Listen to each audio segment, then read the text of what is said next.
Hello, everybody. Today we are going to go through the listing presentation. You know, we work our tail off to get listings. So we want to be able to secure that listing when we get it.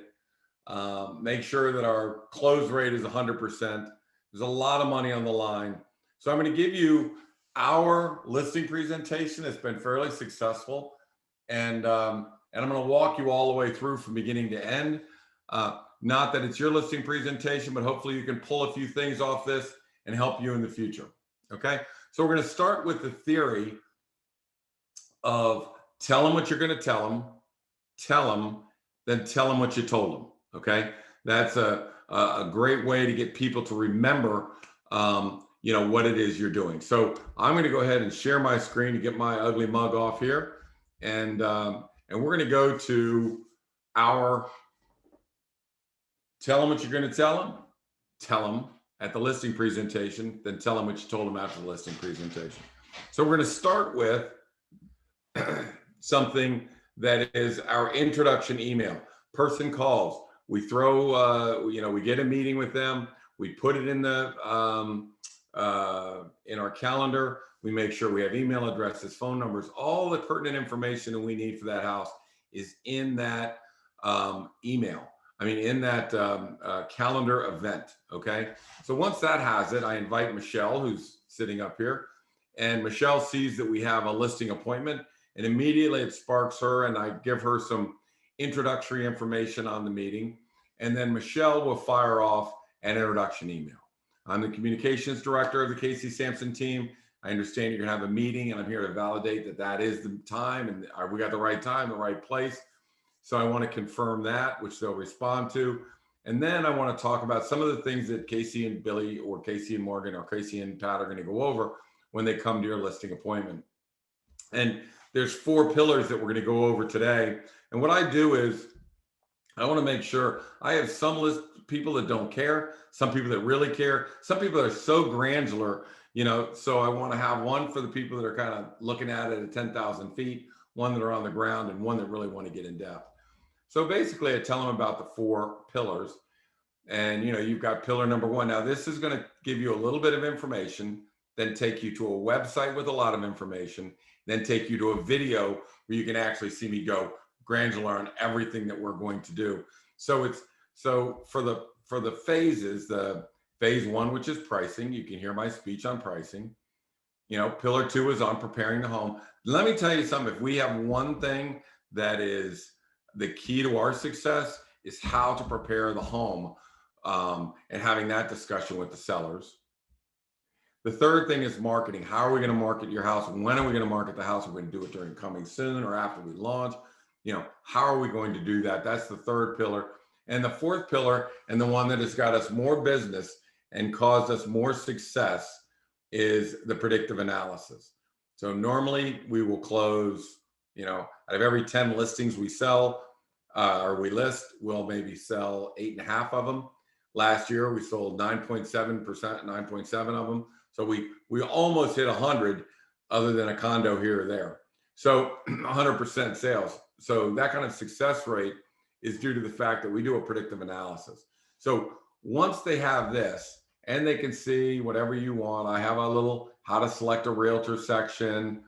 This kind of tells them who I am. So basically what Michelle's going to do is she's going to set the stage, or as the Marines call it, prepare the battlefield.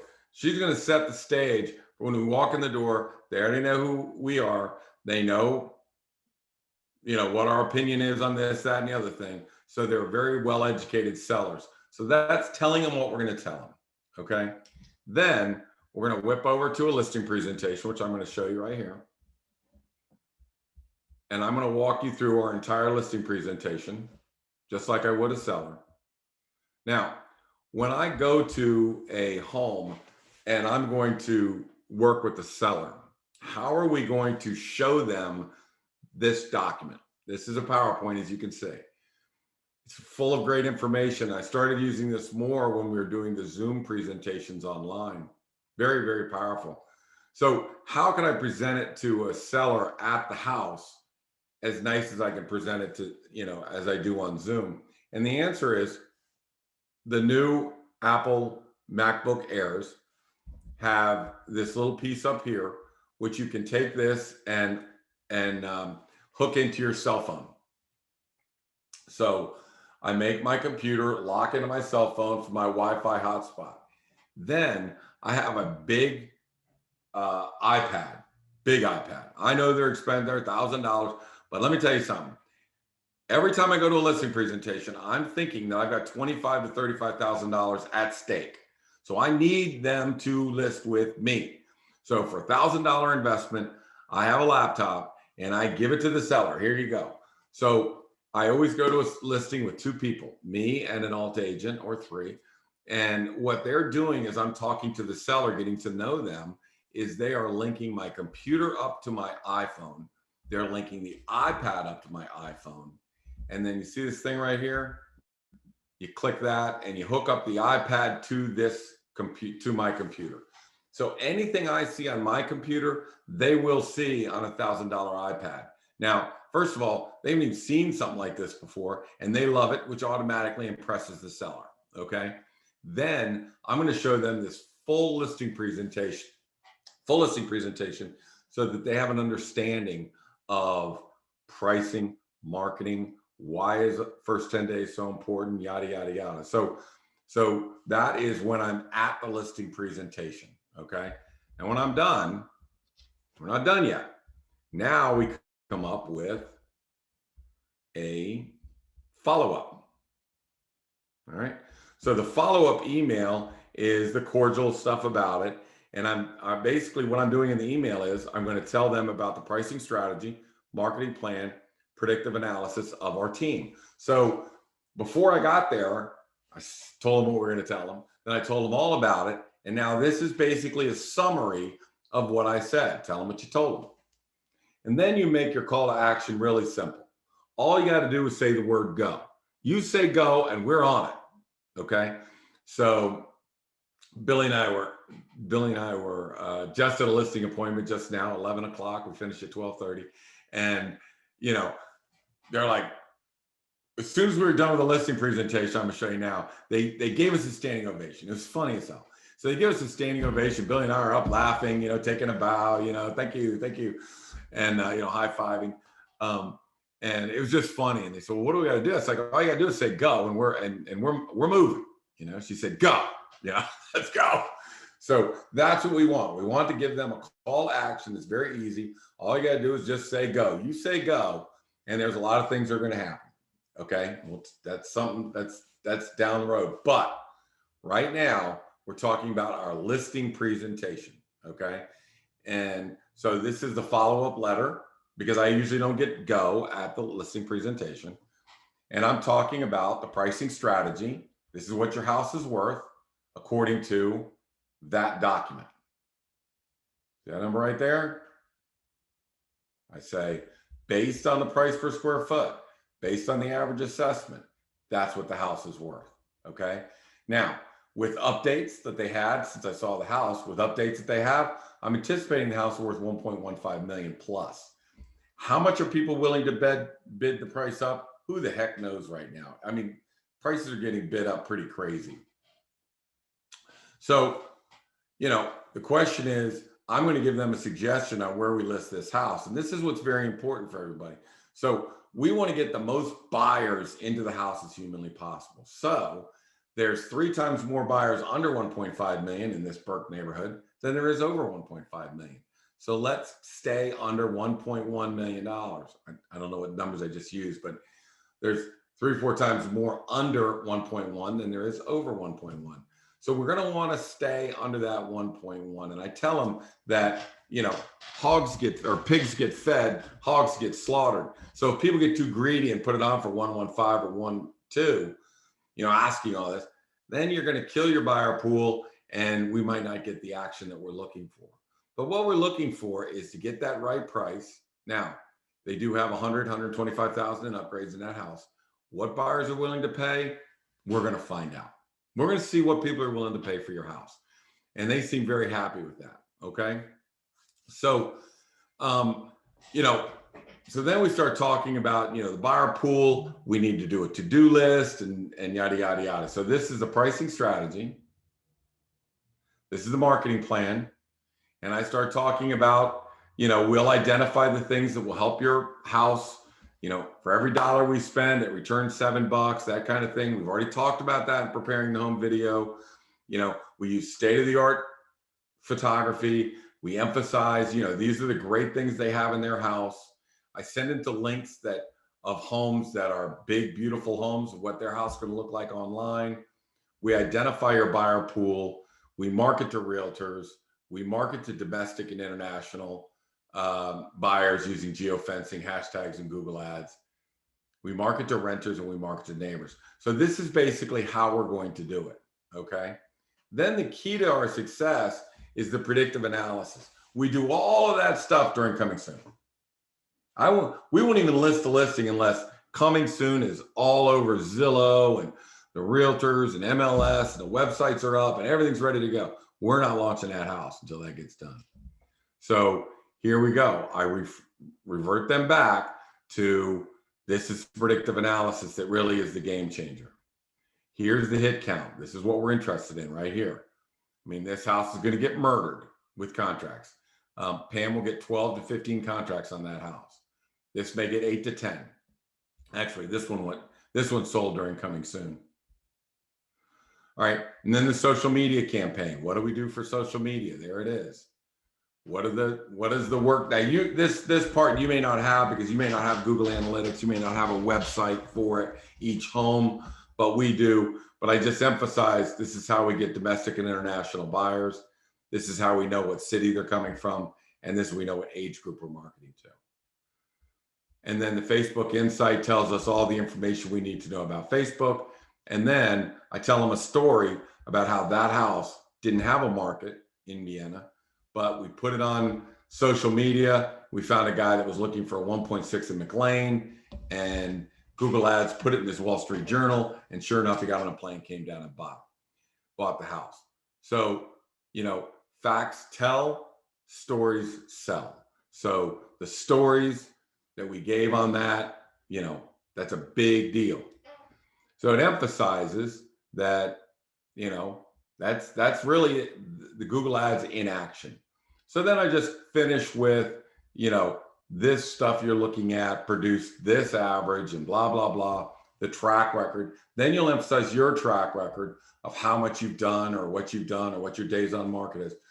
And then, as soon as we get down here, it's like, just say the word go and we're ready to roll. Okay. So that is the final email. So let's go to the listing presentation. Okay. And let's share that now. So we go to the house, we get in the house. I sit down with the seller before we go look at the house. I want to know more about them. The reason why I send so much stuff before the listing presentation is I want to talk about you. I want to talk about what you're doing, where you're going, how long you've lived here, you raised kids. Sometimes sellers and buyers don't use realtors because they're not listening. I'm telling you what I want or what's interested to me, and then the realtor's doing whatever they want to do. I want to do what the seller wants to do. Talk to me. What are your thoughts? What are your, how have you sold any other houses? How did that go? What did you like? What did you not like? I really want to have empathy for the seller. I want to put myself in their shoes as much as I can. As I'm doing that, as we're having a get to know you meeting, and we may find common ground. We may both like fly fishing, or we both coach football, or we both do something, so we're trying to find some common ground by talking to them about what they do for a living and what their goals are here. So while I'm doing that, then the alt agent is sitting there, the co-listing agent is sitting there. They're hooking up the iPad, they're hooking up my computer, and they're making the computer talk to the iPad. So when my agent, when we start talking about, well, let me show you how this works, he hands the iPad to the seller, and this is what's teed up, okay? The 4 main pillars of real estate. So I'm going to talk about how you hire an agent, not a company. Now, companies service real estate agents, agents service sellers. So I want to make sure that when somebody walks in and says, Keller Williams is so great and Compass is the biggest, that's a waste of time. Anybody talks about their company is a waste of time. I love Samson Properties, but that's because they service me and do a great job for me. I'm not going to sell your house because of what they're giving me. Now, maybe some people rely on some things that Samson does, and you want to talk about what Samson does for that. But for the most part, if an agent is competing against me and they walk in and start talking about Compass or Long and Foster or Keller Williams, I'm sabotaging that right now. You're hiring an agent, you're not hiring a company. I just want to know what's your pricing strategy, marketing plan, how you're going to predict that we're going to be a success. Okay. So that's what we talk about first. The next thing we talk about is why I emphasize selling this house in the first 10 days. Now, many of you have seen this before. The top graph is the price per square foot if we sell in the first 10 days.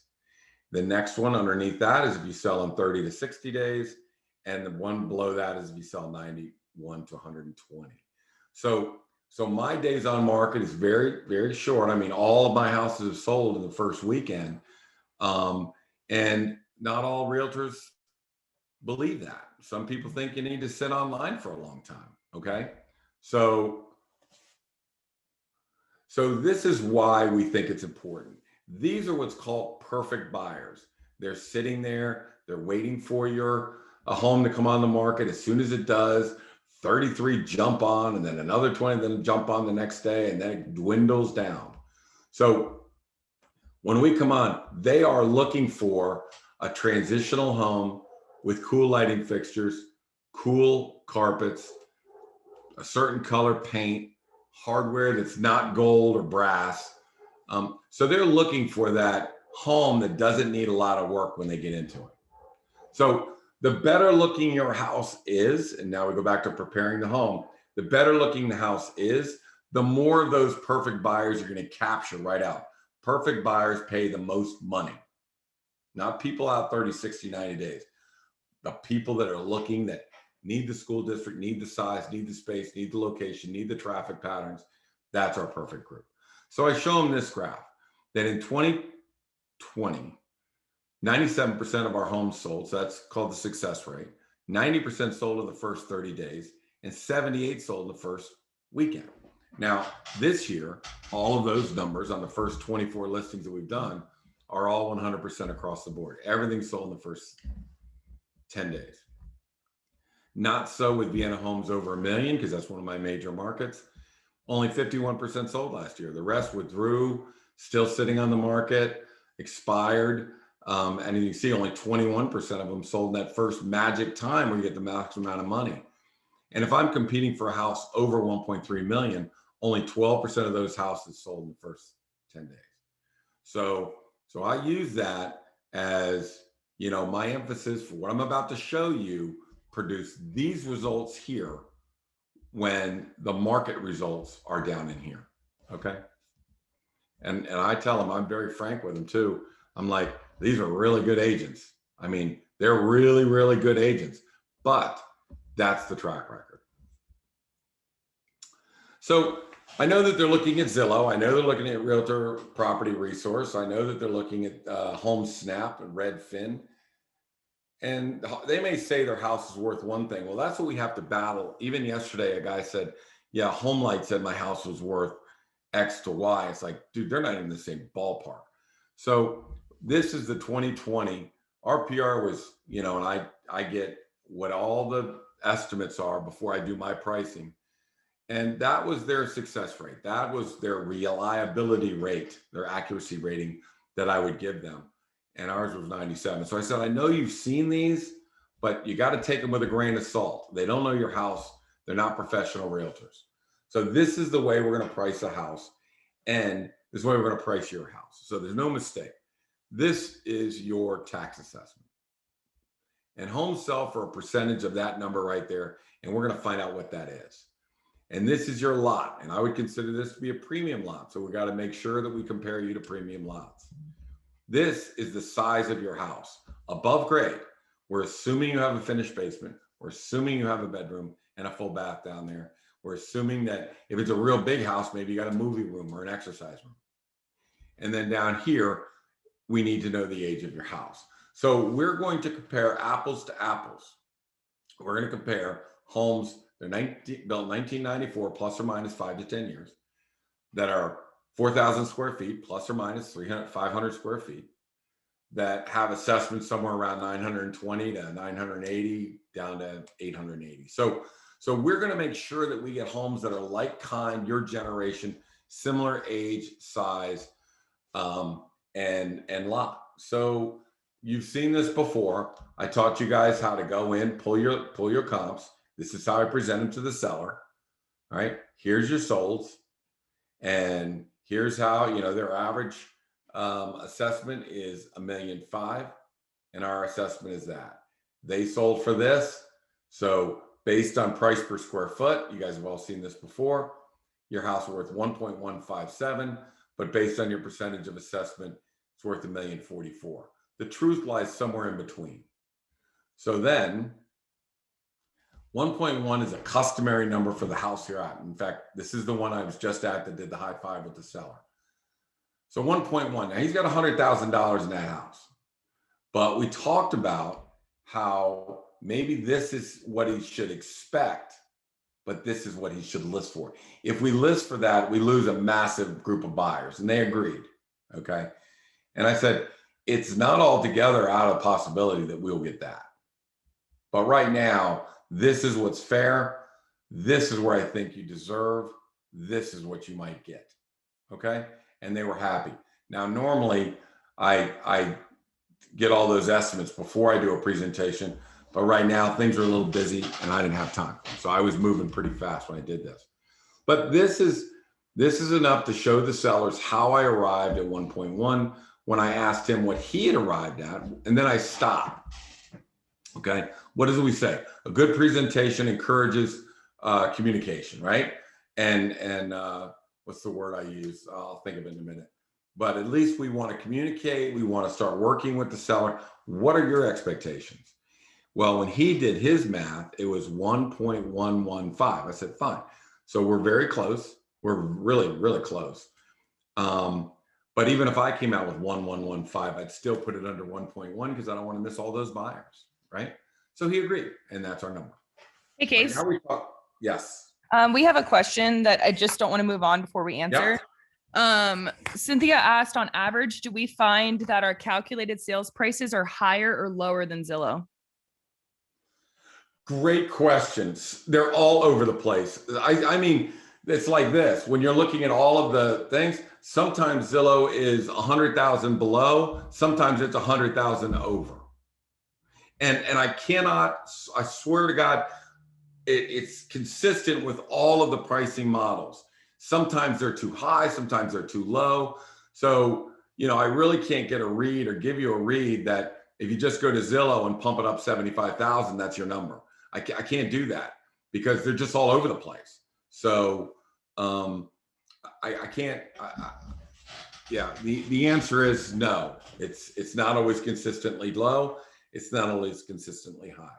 The bottom line is this, and I tell this to the seller: if we're wrong, if I'm wrong, if I put this house at the wrong number, we are screwed. And I mean, we're screwed and this is unique. Don't try and be a realtor based on what's happening today. We're screwed if we overprice a house and it sits, and then all of a sudden, it gets stale and the price starts to go down, and then, we price here and it's going down, and then all of a sudden we price here, we're chasing our tail. It's a downward spiral. That's why homes withdraw and expire. So what I tell them is, they're just wrong, and that's okay.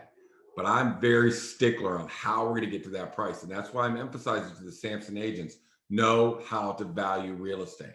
You are professional realtors. It is our job not to miss on pricing. Okay. Is that cool? All right. So you can feel free to, if you have questions, Michelle or Billy, to let me have them. So let's go on now. We're in agreement on pricing. Let's move to setting up the house. I sat there today. I said, I'm sitting here and I'm looking at a very nice kitchen. I'm looking at brushed nickel hardware over there, and the rest of it is all gold. I'm looking at gold knobs here. I'm looking at a old chandelier in the dining room. I'm picking out all of the things that date a house. And I'm trying to tell them that when people come online and they look at it, which is where they're going to see their house, they're going like this: dated, dated, dated. If they saw this picture online, they would just keep on going, right? So it's our job to put the nuggets in this picture that make it look hip, that make it look like it's a 2021 house. And I'm going to tell you that that's not easy to tell people to do this. And I think that the trick was when Morgan came in and said, no, this is a traditional look, but the buyers want transitional look. So we need to take the traditional out. And I told the sellers today, anything that looks like 1995 is gone. It's got to look like 2021. And it's not a lot. I mean, it's not $25,000 worth of stuff. It's less than $8,000 worth of stuff, or $7,000. But that $7,000 in this case of this house, $8,500 returned them at least $77,000. I think the number is closer to $1,025,000.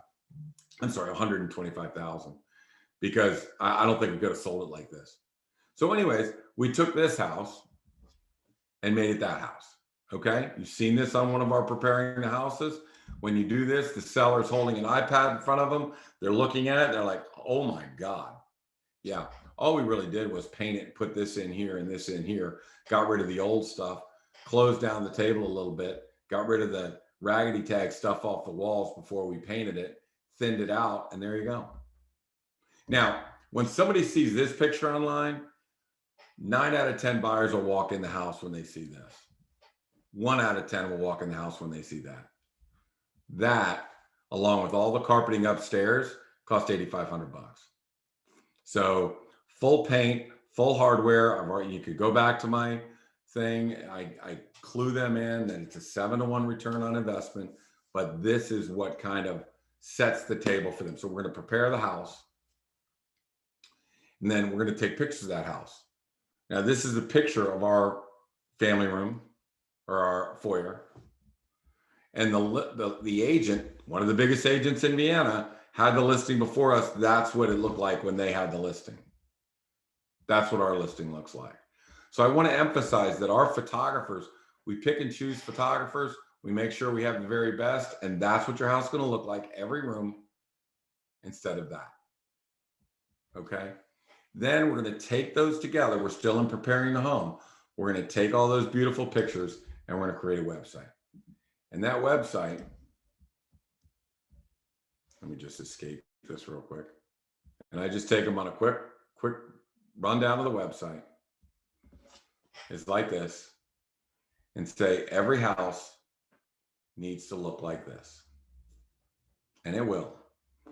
So we spend a lot of money to make sure every house has its own website. And I understand that Samson Properties has, you can do your own website. They've mimicked just what we've done here. So Samson Properties has, you can get a website for every house. Here's the house sheet. Now I'm sitting next to a guy, I'm looking at him, and he's an engineer kind of guy. And I'm telling you, this is a detail man. This is a detail oriented guy. He's been working on this house for 25 years. He's really, here's where you brag. Consider this your brag sheet. Everything you've done to this house is going to go in this right here. And it could be this long. I don't care how long it is. So everything you've done special to this house will show up right here. Okay. Then we'll have some peekaboo windows. Keep it cool, keep it cool. And then they see all these beautiful things in the house. The basement peekaboo window. There's the lower level. And so I walk them through the web page. This is the things I love most about my house. We love exterior illumination. If you light up the back of the house, all these carousels will just walk you through the backyard. So have we had people buy houses sight unseen? Yes. The key here, and I stop right here. The key here is we do so much marketing up front, and we lay out the house so perfectly so everybody can walk into every room. Not any of those Matterhorn things. In my opinion, A, they're confusing. B, nobody stays on them more than 45 seconds. So for me, that's a failure. And the pictures don't look good. So I want them to see sharp, flamboyant pictures on every one of these things, right? So, I have to walk them through the house. Now, here's the key. We can sell a lot of houses during the coming soon period. And if a lot of sellers didn't want people in their home because of COVID or because they have $1 million worth of artwork, 70% of our homes have the highest and best contracts during the coming soon period. Now, we don't always accept them. We go live, we do open houses, we do all of that stuff, but we could, and on some we do. So if a seller is concerned about COVID, we can still list your house, sell it for top dollar, get you in on all this great market that we've got before massive inventory comes on the market. We can list your house, and really you're only going to have 1 or 2 people walk in that front door. So what happens is they see this website, they love the house, they have to have it, they really want it. They're going to tell their agent, we're going to submit a contract now, and we're going to make it so good you can't turn it down. Like I told the seller, if somebody walked in and said, I'll give you $1.2 million for your house, $500,000 down, no contingencies, I'd look at you and go, take it. And we'll make a contingent, and we'll give them just a brief time to come in, look at the house, make sure it's still standing after we've gone under contract. But we'll have 2 or 3 people we could put under contract prior to that happening. So when you switch from coming soon to pending, they can come in the house, not inspect. We said no home inspection. You can come in and preview the house and remove that part of the contingency. And if you don't, then contract number 2 kicks in, or contract number 3 kicks in. So somebody's going to want that house. Now, we've been very successful that as soon as we let the buyer in, they just say, yeah, I'm taking it. So, we don't lie about things online. They can see it. So what does that mean? That means that let's just say that 30% of the houses last year didn't list because of the COVID. They were worried about the COVID. They want to put the house on the market, but they've only got 1 shot so far. By the way, I got my second one yesterday. Yahoo.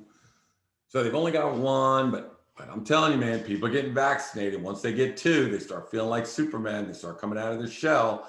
Then they're going to start putting their houses on the market. So we tell them, if you want to get on the market, and we have one client that doesn't want anybody walking in. So we said the coming soon marketing is powerful. We know the predictive analysis, what we can see. And if somebody writes you a contract, those chances are we can sell it in the coming soon period, because he doesn't want anybody in that house because there's millions of dollars worth of stuff. So, that gives them an option. And all I'm telling everybody is that is a tool. So at this point, we start talking about tools. You have the tool that while we're doing our coming soon, maybe it sells. Okay. All right. So let's go back to our listing presentation. Now I'm reading the seller in the beginning. And first of all, did you receive all the information from Michelle? Yes. Did you look at any of the video? Oh yeah, we saw all the videos. So I'm running through this at 100 miles an hour. I'm not taking a lot of time with this because they've already seen it. So I'm here to just reemphasize, answer any questions you have, and then let's get on and take a look at the house. So at this point, we're going to talk about preparing the home. Now it's the predictive analysis. We're going to talk about putting these things online and getting everything locked and loaded during the coming soon period and marketing through all these places. And I can show them that house that sold by a guy in New York, in a penthouse in New York, when he got this feed. Okay. Eventually this house right here had 14,000 people look at it. So this is during coming soon. This is another thing. This is your insights on Facebook. So when you boost an ad, I show them, people talk about, listing a house, putting it online. The organic click-throughs are 3. That's the organic. The boosted click-throughs, when I boost at a certain targeted group, it goes to 199. So there I'm showing them that this may be the rest of the realtor population when they say I'm going to do social media, but unless they use the terms like Google Analytics, Google Ads, geofencing, they're just organically putting it on the website, and that's where you get 3, 4, 3. So So all social media is not the same. The way we do it is powerful, and I have a full-time person that does that, and here you can see that 14,000 people saw this. All these people liked it, loved it. So I knew I was going to sell this, maybe not to somebody in Vienna, but I was going to sell it because we had a lot of this going on. These are the realtors that are also looking at your house. They have stored searches on your house. There's their email address, and they're going to get that beautiful. Remember that beautiful email that Michelle sent you before I came over here? Yeah. Every realtor is going to get an email with all the pictures, looks like the website, about your home. And then this is where your buyer pool is coming from. And then we analyze that buyer pool. So let me give you an example. This house had 225 realtors that had stored searches. 100 and some odd of these opened the email. 9 of them said, I love that house. I want that house. 12, 1, 4. So this is the favorites. This is what I'm looking at. I know that, I tell whoever has this listing, you better get a lot of brochures because you're going to get about 10 or 15 contracts. The rest of these, I got to update this with today's because today it's all 25, 25, 35, 7. All right. But this tells me and tells the realtors, tells you, am I going to sell it or not? Now, I will tell you that, yes, we're launching a condo today, and he wanted $499, and I said $450, not a dollar over. And we did the predictive analysis, and he has a buying pool of 8 people, and he has 1 favorite. So we dropped it to $425. Now he wanted $499, and any other realtor would have said, okay, let's go $499, but it's really $425. It might not even be $425, but I've talked to him and I said, look, you have a declining asset on your hands. So what that means, 2 months from now, it's worth less than today. So we need to, I don't care what the number is, we got to dump it. We got to get rid of this property. It's a declining asset. So now I have a listing that would have been $499, and he wanted to know why it hadn't sold for the next 3 months. When I cut that off, use the pricing model to get the price down, and then use the predictive analysis to really find out where that thing needs. And I don't even know it's $425. Scary to go to $399, but I'm going to try $425 first. Depending on what we get, we might move down even further than that. But this lets the sellers know that I know it's going to go on before we know it's going to go on before you launch your house. This is the Google Analytics. This is the one, again, you saw this on the letter that we sent out afterwards. This shows how many people came on, when they came on. This is how many. This is the time they spent on the website. This is the countries they all came in from, the cities they all came in from, and the ages that they are. I can also do other things, but I think these are the most pertinent ones. So when I'm trying to advise a seller before we launch, this is the kind of thing I'm looking at. So it does another thing. There's some agents out there that are saying, oh, international, you got to market internationally. Well, yeah, there's your international marketing right there. Now, we did sell it to a person in the United Kingdom with them not even seeing the house. So this is the way you target. So let's say somebody from India is looking at houses in McLean. Google Ads sees it, sends them our ad. They click through to our site, and they're sitting on our website from India. Now, that's an effective way of going after international buyers that are looking in our area. We can't go after 20 billion people, but I can go after anyone that tries to come into this area, no matter what country they're from, and we will stick to them like glue and send them our ad. So I show them this. Now, where do I get this? All I do is click the, let me go back here real quick. If you go back in here and click one of these numbers, it'll produce a chart like I just showed you. It'll produce that chart right there. So I know I had a ton of people coming in. We know our number is good. We relaunch the listing. When we launch it, we start doing all that all over again. Emails, we get another surge, we get our contract, and we're done. And quite honestly, I think that, you know, I whip over to this and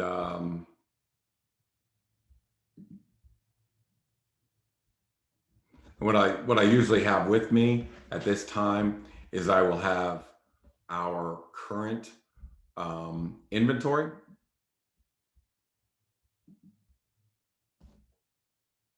And that basically shows that I have 3 coming soons.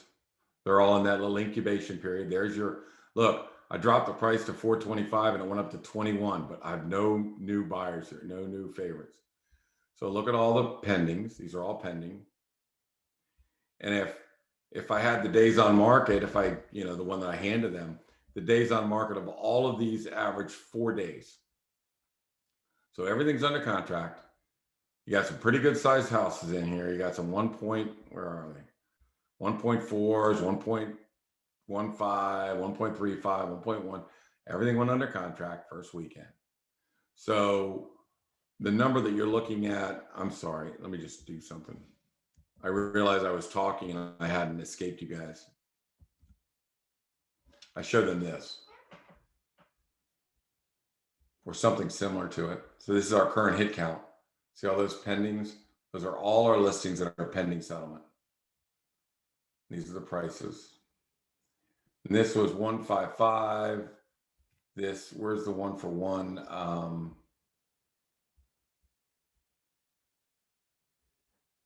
There's Willow. So this came in at 165. 165. Okay. So how the hell did I get to 165? I was pretty good at 155. Had a pool in the backyard. Turns out everybody likes pools right now because they think, they got to turn their house into the resort because they closed the pools and the gyms down. So gyms and pools are more important than ever. So what do? I send out a card to everybody with a pool. Yeah, they're paying a premium for pools right now. Hey, Case. So, yes. Somebody just asked, we have a lot of listings that we can run this predictive analysis for. But how does an agent that doesn't have any listings show an example to a potential client for this predictive analysis? Okay, good point. So if I don't have a lot of listings, at least I can tell them. I don't have to show them this chart right here. Okay. But I still, when my home is listed and I have a listing, I can still hit bright, go to hit count. And let's say it only has one house, but you can tell them, I know, you don't have to show them that you only have one listing, right? But you can say, I will know, I'll go on, I see how many stored searches there are. I see how many clients open it up. I see how many people favor it, and I see how many possibilities there are. And that's all they need to know. You don't need to show them the chart that you don't have a lot of listings. Just tell them, I know how to do it. And this is nothing special. Every realtor can do this. You can go on, log on, hit bright right now, and go to your hit counter. So all of your listings, just go to your hit counter, right? There it is. So, look, here's a saying. It says, fake it till you make it. Hey, if it don't look good, don't show it to them. But if it does look good, show it to them. All right. So this happens to be one of our benefits of working with a seller. And you need to find out, why are you the best agent to sell that house? Is it your local knowledge? Is it this? Is it that? But you can still do a predictive analysis with just this, without all the fancy websites, without all that stuff. You can still tell them, I know that we priced your house correctly when we see this. Okay. So, I know everybody's not going to have a big track record, but that's just the way you do it without a big track record. All right. So let me go back to this. I show this to the sellers as well to kind of clog it down. And again, if you don't have a big track record, you don't have it, but you can start setting it up now. The blue in an Excel spreadsheet is the number of favorites for this house. The green is the number of contracts I received. So I can take them down and say, if I receive, 17 to 25 people that love it, I know I'm getting 10, 12, 15 contracts. But if I see 3, 4, 5, and 0, I'm not getting anything. I mean, this is a problem. So I need to know before we launch your house, where are you? Are you down here? Are you up here? Where are you? Very important. And I can tell you that 15% of the houses that we wouldn't have sold in 2019, that we did sell in 2020, all came from the fact that we went off at 165 and I said, incoming soon. And it's like, there is no buyer pool here. We are dead. Let's move back to the 1599 and let's let her rip. And then sure enough, you got 16. So, and another thing, so let's say I have a seller, and I've lost sellers before by saying, I want to ask over 1.2. I think it's 1225. I said, that's fine.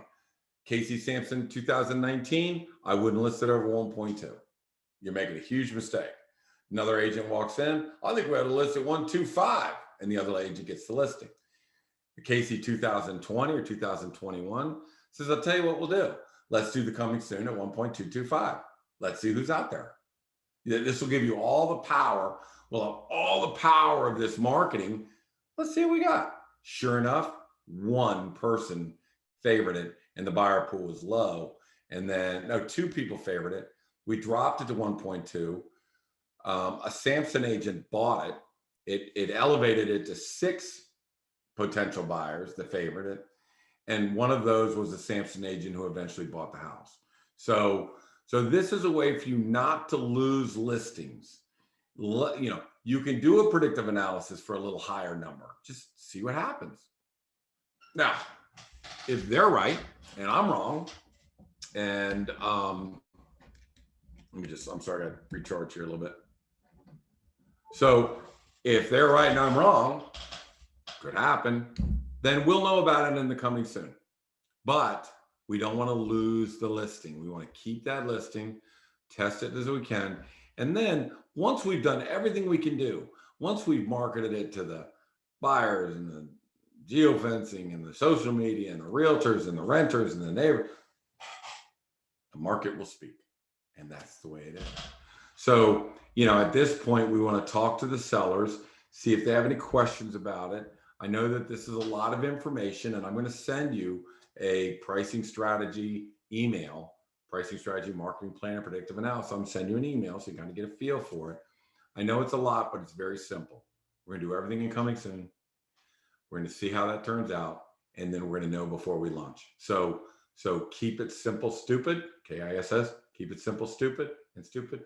So, all boils down to this. I'm going to prepare it like crazy. We're going to price it right. And then I'm going to hit it on coming soon. I'm going to see if everybody loves it. And then we're going to launch. And then we're going to launch. It's not like we're walking into a street and having to look both ways. Okay. So at that point, we're going to take a walk around the house. Now I'm done. Now I know this sounded like a lot, but only because I was going over it with you agents, how, kind of the nuances in here. But, what have we done? What have we done by this point? Let's just stop for just 1 second. What have we done? Any agent that walks in that door and talks about their company, they're done, right? Anyone that comes in and talks about an international MLS, they're done, right? Okay. Well, I've just wiped out 50 to 75% of the people that are going to compete against me. Okay. Then, of course, again, some of you might not have it, but we may have a long track record. We're going to throw out a long track record and say, this is no place for your friends, family, neighbors, or anybody like that. There's a lot of money at stake. There's $100,000 at stake. You need to go with a professional. And that's when, we may go out and, just lay out the track record. But you try and keep the differentiators between you and somebody else simple, and you try and eliminate your competitors before they walk in. Okay. Now I showed them that I have no houses active right this second, and then I have 18 houses under contract. Now I know one of my bigger competitors is Lillian Jorgensen. I said, just have the agent that's coming in here print out all of her active listings and under contract listings. What they're going to find is about $40 million worth of unsold listings. So I just want to see actives, under contracts, sold, expired, and withdrawals. That's what I would say. I just want to see your inventory. And they're going to see $50 million, $40 million worth of unsold real estate. So now I've eliminated another competitor. So, what we're trying to do is we're trying to be very nice. I'm not trying to talk bad about anybody, but I'm trying to eliminate the competition before they walk in the door, or if they've already been in the door. I'm trying to eliminate that and clear the field and draw the differentiator between what we do, the coming soon, the pricing, the staging, the marketing, and then coming soon and predictive analysis. That's why the track record is what it is. And you can't afford to miss. If you miss, you're going to lose 50 grand. So anyways, that's the end. And let's take a look around the house. Let's go out and look around the house. We walk the house. I try and be cognizant of not getting the list too big, but Morgan and Billy and the people like Kelly and Colby, and they won't let me out of the house unless this house looks like 2021. And we just do cosmetics, and we just talk about 7-to-1 return on investment, and we talk about the contractor we have that will do the deal. So we've got all the contractors. We know what we need to do. This is what we do. This is why we are a success. And when it's over, that's when we get the standing ovation from these sellers. So that's my listing presentation. Do you have any other questions, Michelle? Yep. There's one left over that that's pretty off topic, but I wanted to wait until you were done to ask it. Reba asks, under the same condition and same size, how much is an extra bedroom, and how much more will that add to your price? Nothing. I don't even count bedrooms. The only thing I count with bedrooms is if you only have 3 on the upper level, that's a problem. All I got 4. If you got 5 or 6, it doesn't matter. I'm looking at core square footage. What's the core square footage? Whether you make 2 bedrooms, 1 bedroom into 2 bedrooms means nothing to me. In fact, I think it's a detriment when you make 1 big bedroom into 2 small bedrooms. So, do I look at having a 5-bedroom like the one we were at today? Yeah, that's okay. It just means, you know what it means, Michelle? It means that in the 4,100 square feet they have above grade, they have a 5th bedroom. So that tells me I can go after bigger families, maybe biggest families, maybe go after the 4 or 5 kid families, so it might affect my marketing. It's not going to affect my pricing. 4,100 square feet of core living space is 4,100 square feet of core living space. Doesn't matter. Now, what's customary? If a 1994 house has 3 bathrooms on the upper level, it better have 3 bathrooms on the upper level. And if you have 2, I'm taking off that. So when I say customary, I know how many bathrooms you're supposed to have and how many bedrooms you're supposed to have and how many, in a basement are you supposed to have. If it's so big, are you supposed to have a bedroom, a full bath, a workout room, or a movie room, depending on the size and the price of the house? That's what's customary. If you do not have customary, you got to take money off. Perfect example. Had a house, 1.15 million. Could be 1.2. Didn't have a finished basement. Brought it back to 1.15 million. Didn't have customary to have a basement. You don't have a finished basement. I'm not going to take 75,000 off what it costs to finish it, but you are going to get hit by about 35,000 bucks. So that's the way I deal with that. I think a lot of emphasis is paid on 4 bedrooms or 5 bedrooms, and I'm like, no, I don't care. Doesn't matter. It's size is size, square footage is square footage, but you have to have customary at least 4 up top. Depending on the age, at least 3 bathrooms, full bathrooms up top, something on the main level and a full bath in the basement. So yeah, customary. All right. Do you have anything else? Nope. That seems to be like, there were some answers that I questioned or questions that I answered directly, but that seems to be about all of it. Okay, guys. So for your listing presentation, come up with an introduction email. Tell them what you're going to tell them. Have a website to back that information. Have links to get more information on you. Anybody that doesn't think they need a strong website is shouldn't be listing houses, because everybody's going to check you out before they call you in that house, because your competitors have great websites. Send them an introduction email, have it all ready for them when you get there. The best way to present it is with an iPad. If you have a new iPad, MacBook, you can link the MacBook with your iPad, and you can display whatever's on your computer on that iPad. Put it in their hands, walk them through the listing presentation, walk the house, get to know them, get friendly. They're not going to list with you unless they like you. Make sure you've covered everything, and then give them a call to action. All you got to do is say go. I'm going to send you, the pricing strategy, marketing plan, and a follow-up email. You say go, and we're going to rock and roll. So that's been a successful recipe for the KC Samson team.